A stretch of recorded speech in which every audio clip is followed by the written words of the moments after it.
So let's start first with whether the Bruins should be buyers or sellers or stand pat.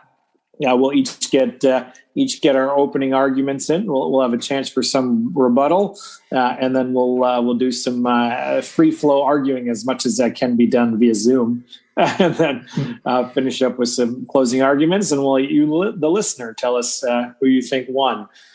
So let's start first with buying, selling, or standing pat. And Ryan, I believe you're going with buying, but just conservatively. So let's hear your opening arguments, and we'll go from there. Yeah, so I would say kind of a conservative buyer. The Bruins certainly aren't a seller. I just kind of gave my argument a little bit for why standing pat could be the right move for some teams, and the Bruins clearly have not shown enough, other than in their most recent game, to merit keeping the same roster, but tweaking along the edges is probably not enough to get them over the hump. I do think they should probably add a piece, but I've kind of said before that I think this season is cursed, and I don't know how much you want to devote assets into trading for a player that isn't really, like, they might get you over the hump in another season, but this just might not be the year. And some people think this is the window closes after this year. I think the Bruins still have a year or two. So yeah, they might be better off not trying to go after a super big fish and giving up a ton of futures to get it in a season where they might not be there for them this year.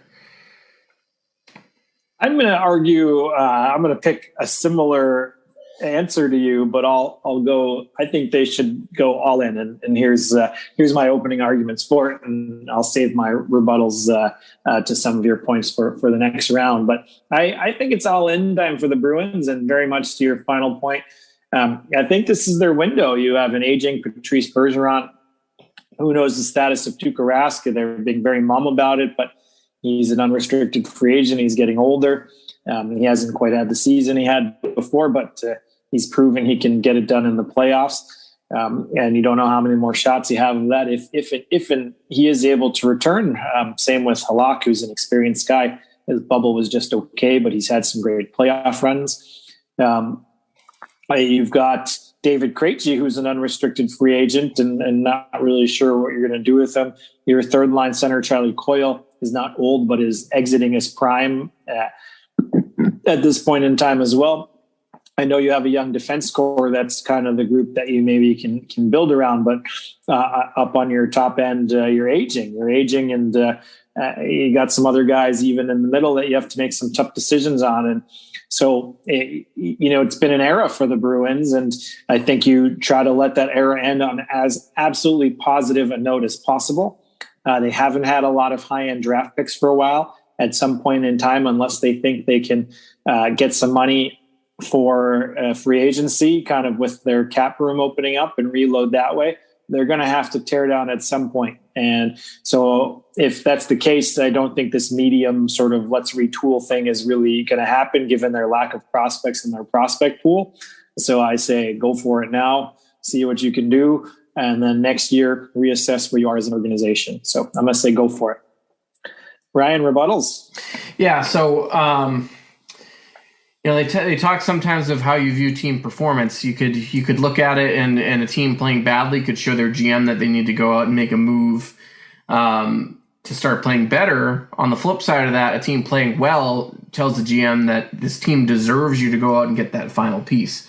Last year, the Leafs were looking into potentially adding some pieces there, talking to Zach Bogosian about potentially signing, and they had the David Ayres game, and Dubas realized this team wasn't going anywhere, and he pulled that offer off the table. Ended up working out for Zach Bogosian. He gets to go win a Stanley Cup with Tampa Bay, but it still ends up in Toronto. Right. So I don't think the Bruins have been playing in a way that tells me, yeah, one more piece is gonna fix this.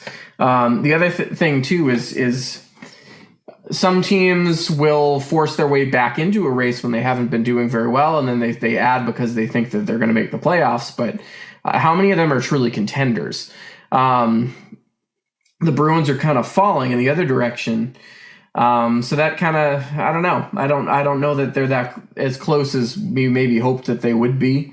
And the other thing too is as much as we always look to the trade deadline, obviously Tampa had some success last year. They paid a high price, but they did get Coleman and Gaudreau, who were important to their run. But other than that, most years trade deadline acquisitions actually don't play that big of an impact on Stanley Cup winning teams. Historically, there are obviously some examples, but I've been listening to a lot of stuff about how it kind of just goes back to the Islanders getting Butch Goring and that being kind of like a magic addition for them. And then every year since then, every team's been trying to replicate that with honestly very little success. Yeah, I think you bring up some interesting points, Ryan, and the way you're talking about it, you're almost arguing that maybe it's time to sell. They're on the downward end of the spiral. I wouldn't sell, but I'm making my point here. So, I'm just making sure that you're not putting words in my mouth. Are you listening to the words that are coming out of my mouth? I am, Ryan. But they are getting to that little. They haven't been as dominant of a team underlying numbers or in the record, any of it, and that might suggest to the GM, that might suggest to the organization that we shouldn't do anything crazy. If anything, we should consider getting some more assets, kind of the way St. Louis did a couple of years ago when they said similarly to Dubas. Armstrong said, "This is not the team. Let me get some pieces back," and he actually put the things in motion for the following year. But I don't think that's what Bruins fans deserve right now. I don't think that's what some of their veteran core, the veteran core that's remaining, really deserves either. And so I think you give them one last chance. You give them one last chance while the band is kind of sort of still together. And then after that, I think it's time to go. I don't think the middle helps the folks who you owe, be it the fans or some of your veterans. And I think that leaves you with two options. I think that leaves you with selling, or that leaves you with going for it. And so I would vote that would further my argument for going for it. So, all right, we can go back and forth for a moment or two here, Ryan, and then we can maybe wrap it up with some closing. So where are you going next with this one? I mean, I was going to kind of bring up St. Louis in a different way of not necessarily selling, but they didn't add at that deadline because they didn't think that they were in the playoff race. They were in last place in the middle of the season on New Year's, and they obviously turned it around and went on a run. So there's also something to be said for a group of guys that have made it through the crucible together, coming out on the other side, and having that bond of. If you don't add to this group and they find a way to turn it around here and make a little bit of a run at the end of the season, they might have a much better momentum going into the playoffs, and they're just maybe able to keep it up. I don't think it's super likely, but it is a possibility that's there. Yeah, I think it's evident that they need more. It's evident that they're lacking, and you can argue injuries have really derailed the season a little bit, and some of the other hiccups along the way, but they're not there. They don't have the depth, and they don't have the D-core that you need to be really successful. But they have such high-end talent in many ways that one big addition, two big additions could really sway things, especially if guys get healthy, and then those guys can slide down the depth chart to more appropriate roles. So I do think you're a home run away from really being able to put up a fight, and then you've got some guys who have done it before, and you get them in that situation and you get them that support, and who knows? So I do think they should take that home run swing. I think it's worth it. I think my other point is how many home run swings are actually out there right now. If anything, some of them seem to be going away. Ekholm may or may not be traded at this point. Nashville's back they were in fourth place in that division as at least a couple days ago. So they might not be the sellers that they are, because kind of like we said, if teams get back into the race, they convince themselves that oh no, we're going to be in the playoffs, we're fine, even though they've been bad most of the season. They still should probably keep to that plan. But I don't know that a lot of the names that are out there are honestly ones that are necessarily going to put them over the top. And I think any of the ones that necessarily are guys that probably aren't actually going to be traded. Yeah, it's an interesting point. There are not many sellers out there. Just things are so close. The salary cap is weird. Teams just, everything is in flux, very much so, more than usual. which means that if you want to be a buyer, you need to be that much more aggressive and go for it, kind of being this, well, we didn't want to do this, we didn't want to do that, we weren't sure, we didn't like the price. Like, it's not going to cut it. It's not going to improve your team because nothing's going to happen. So that's another reason why I'm saying go for it. You might be one of the few teams that really gets demonstrably better when everyone else is stuck with maybe not even the fringe moves that we usually see around the trade deadline. I'd also argue that, Ekholm would be the ideal option and be amazing. I think to some degree that's all been very speculative since the very start of the season. There's been little to suggest it's more than that, but Arizona has 3 defensemen that could be valuable. Demers, Goligoski. Goligoski could be really huge. And I'm trying to remember who the third is right now, but I know they have 3 guys that could potentially come in and be a huge upgrade for the Bruins and sort of accomplish what they need. I don't think they're the only team there that has a few of those assets that they'd be willing to move for the right price at this point in time.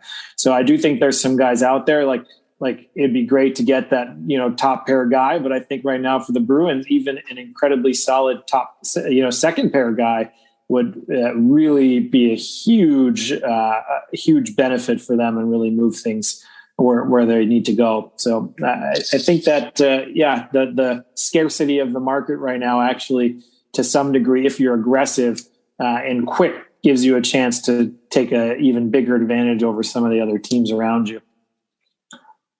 Yeah. You want to make a closing argument, Ryan, and we'll wrap this one up? I think I've made pretty much every point, at least for this question. The defense rests? Defense rests. Oh, all right. That's putting pressure on me. No, I'll just say, you only have so many chances, and very rare teams who can sort of get in the middle and bounce back. There's a handful who are able to finesse their way and do it. I don't see, looking at the Bruins pipeline, them being one of them right now. Granted, they do have some really cornerstone young guys, but they just need so much more to come in and backfill. So given that I don't know that part of the future is going to bounce back as quickly as folks wanted to, I just think you take your shot when you have it. And I think this is their shot. And there's some conditions that make it hard, but also make it worthwhile and have a chance to really hit it. So that's my recommendation, and we'll see who the fans, the viewers, the listener agree with on debate number 1. I'm certainly not opposed to them making a move. I honestly do want them to.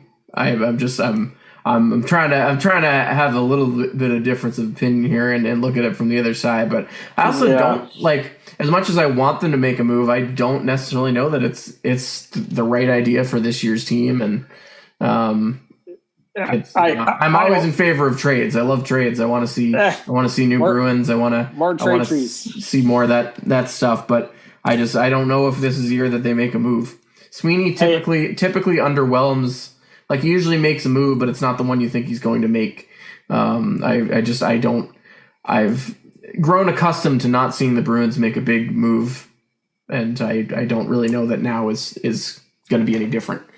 Yeah, I also was, for sake of argument, kind of going for it there. But, I almost wanted to go with the argument of, if you don't see this being the year, because I think, like you, that it's a bit cursed, and, some of that potential upward trajectory we saw from some guys just unfortunately got derailed by the year and injuries and all that. It would be a good time to be a seller. I'll very quickly make that argument of, you have an asset in David Krejci, or probably not Rask, but maybe a Halak that teams really want as an insurance policy. Both guys that are older, unrestricted free agents. And if teams are desperate and they think they need that, like Krejci especially, can you imagine Krejci as a third line center, running your second power play on a contending team? Like how valuable he would be. He would be so valuable. He can close out games as well, and help you with that too.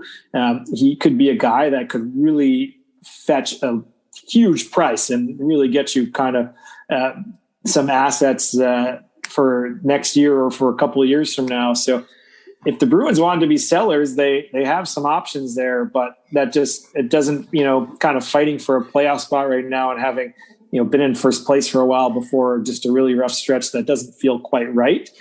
But logically, it might actually be the best argument to some degree. Well, the other thing too is, and this is again, we're kind of flip flopping which arguments we're taking here a little bit. Yeah. One thing I'll say too is like the Bruins could easily bow out very quickly in the playoffs. They also, I mean, there isn't, for as bad as the Flyers have been, they're not that far ahead of the Flyers right now. Like they could miss the playoffs, but they also could very easily go to the semifinals. When you look at the other teams, obviously they have their problems with the Islanders, but they typically have played pretty well against the Capitals and the Penguins. In recent years, they haven't done great against the Capitals, but they've been fine this year. They're 2-0-2 against them. They've been playing largely pretty well, other than maybe one game against the Penguins. And they're getting closer against the Islanders. They just can't do it. So especially if they don't have to play the Islanders, like one of the other teams takes them out, then they could make a run of it. They could make a run of it too. Like you never really know what's going to happen. I think that's I don't know, maybe another reason of like, even if you just kind of leave the team as is, it could go well, it could go poorly. Who knows? It's Hockey true. is so random. Hockey is random, and it feels like this Mass Mutual East division is as razor thin as it could be, even with some of the separation happening in the standings. The Flyers, like last season, ended on such a high and were good in the bubble. If Carter Hart or Brian Elliott, maybe Carter Hart particularly get going again, who knows what they could do, right? They could squeak into the playoffs and they could be a big upset candidate. So that's how sort of razor thin this East division feels. It doesn't feel like there's a team that couldn't, of those five, that couldn't potentially sneak up on you and find their way into the Final Four.